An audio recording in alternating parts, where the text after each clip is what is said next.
नमस्कार मंडळी.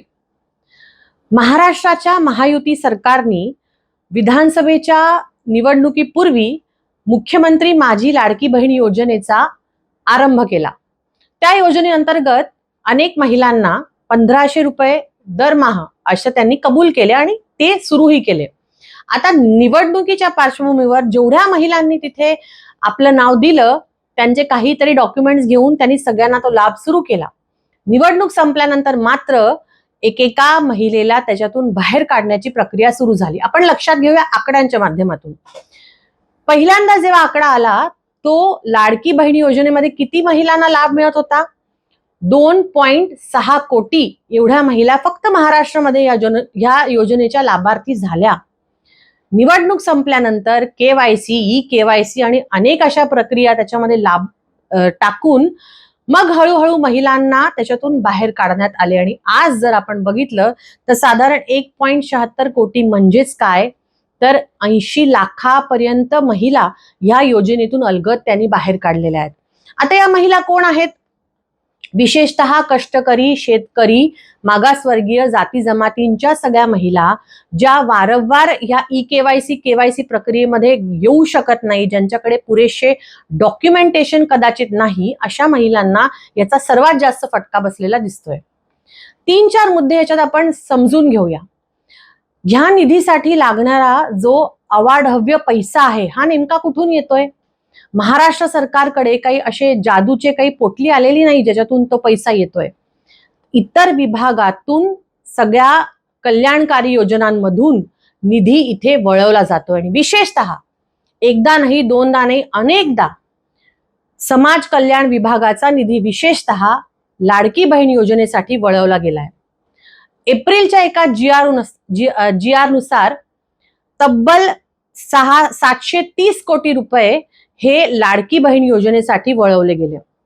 आता ज्या विभागांचे निधी इथे वळवले जात आहेत त्या विभागांतर्गत होणाऱ्या कामांचं काय, हा जर विचार केला तर प्रश्न अजून गहन पडतो की मग शिक्षण असो, घरकुल असो, विद्यार्थ्यांची शिष्यवृत्ती असो, आरोग्य असो, ह्या सगळ्या गोष्टींवरती निधी कसा खर्चणार जर तो निधी एकटा लाडकी बहीण योजनेसाठी हे सरकार वळवत असेल तर.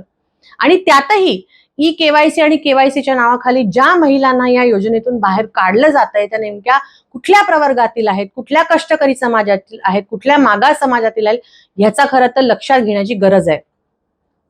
महत्वाचा मुद्दा हा, योजना जेव्हा सुरू झाली तेव्हा अनेक महिलांनी त्याचा फायदा जरूर घेतला, पण हेही लक्षात आलं की अनेक बोगस नोंदी त्याच्यात होत्या. त्या कशा? 14,000 पेक्षा जास्त, मी नाही, सरकारी आकडे, 14,000 पेक्षा जास्त पुरुषांनी या योजनेचा लाभ घेतला. 5,000 पेक्षा जास्त तर सरकारी कर्मचाऱ्यांनी या योजनेचा लाभ घेतला.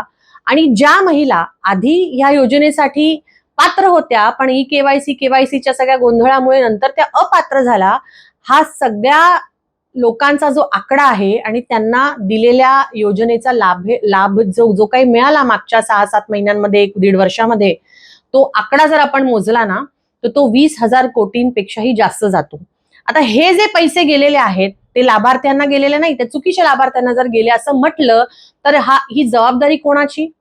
हा पैसा सरकार काय पुन्हा त्या सगळ्या लोकांकडून मिळवणार आहे का? हे शक्य नाहीये. त्यामुळे एकूणच ह्या योजनेच्या अंमलबजावणीमध्ये झालेली जो काही गौडबंगाल आहे हा आपण लक्षात घेतला पाहिजे.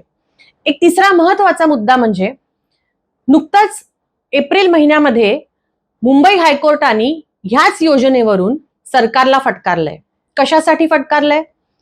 मुंबई बीएमसी मध्ये निवृत्त शिक्षिका आहे ज्यांना अजूनही पेन्शन सुरू झालेली नाही आणि सरकार असं उत्तर देतं की सरकारकडे ह्याच्यासाठी पैसे नाहीत. तर हायकोर्टाने हे फटकारले, जर निवृत्त शिक्षकांना देण्यासाठी तुमच्याकडे पैसे नसतील तर मग लाडकी योजनेसारखी योजना, हे लाडकी बहीण योजनेसारखी योजना हे बंद करा, हे हायकोर्टाने खुद्द सांगितले. सांगण्याचं तात्पर्य हे की एकूणच ह्या योजनेची अंमलबजावणी, त्यात विशेषतः समाज कल्याण विभागाचा वळवला जाणारा निधी, त्याच्यामुळे शिष्यवृत्ती असो, शिक्षण असो, ह्या सगळ्या गोष्टींवरती होणारा विपरीत परिणाम आणि ज्या महिला वगळल्या गेल्या त्या कुठल्या समाजाच्या, कुठल्या समूहांचा आहे याचा अभ्यास करण्याची खरं गरज आहे. या सगळ्या मुद्द्यांवरती महाराष्ट्राचे मुख्यमंत्री आणि महिला व बाल कल्याण विभागाच्या कॅबिनेट मंत्री अदिती तटकरे हे काहीच बोलत नाहीत. त्या दरवेळीच येतात, त्या फक्त प्रेस कॉन्फरन्स घेतात, हे करा ते करा, केवायसी करा, इतक्या महिला आतमध्ये, एवढंच बोलतात.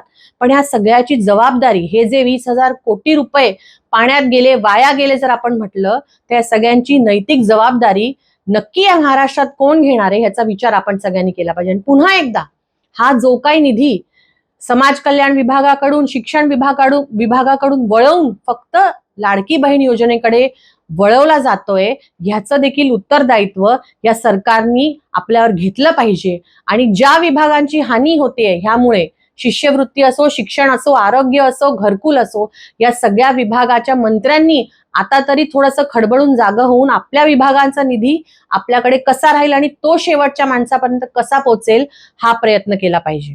धन्यवाद. जय भीम, जय शिवराय, जय संविधान.